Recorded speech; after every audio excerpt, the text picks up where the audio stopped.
Welcome everyone to day 16 of the Sewing Room Declutter Challenge 2026. I'm Karen Brown of Just Get It Done Quilts, and together we're going to clear out the unwelcome, the unwanted, and the no longer needed to make space for a year of creativity, clarity, and joy. Today is all about your UFOs. It doesn't matter whether you call them WIPs, which is short for works in progress, or even WOMBATS, a waste of money, batting, and time. Let's get them all out and let them see the light of day. So step number 1 is putting on your timer. You know what works best for you. And step number 2 is to define your capacity. How much space do you want these projects taking up in your sewing room? For some of you, you only work on one quilt at a time, so this will be an easy day. For others, you sew in a very small space and you just don't have the room for any extra projects. Personally, I am giving myself these 3 shelves here. And step 3 is to declutter. Today's challenge is to find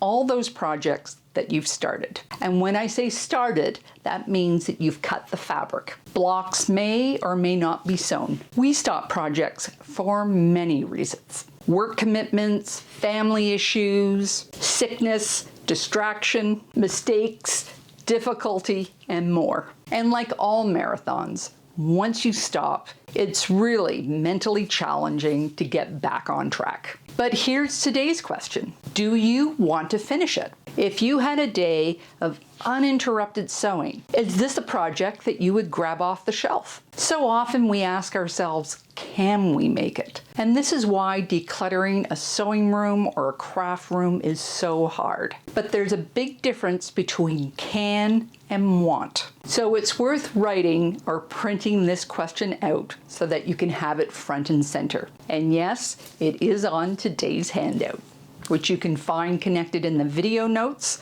or in the blog. What happens when the answer is sort of, I kind of want to make it, but if you can't see yourself making it today, what are the conditions where you will want to make it? If in doubt, put on your timer for 30 minutes and try and make a block or 2 and see how you feel about the project afterwards. You'll be surprised at what you want to continue and what you don't. Now, I try very hard not to carry over projects from one year to the next, as they represent old decisions and I hate revisiting them. But last year, I feel I didn't do a great job of managing my time, and I have more than a couple that I did not finish. Hopefully this year, with my new planning that I've put in place and hopefully maintain, I will be able to whittle that number down. And of course, the 4th step is to get those items that don't make the yes list out of your space. There is a whole subset of quilters out there that just love to finish off other people's UFOs,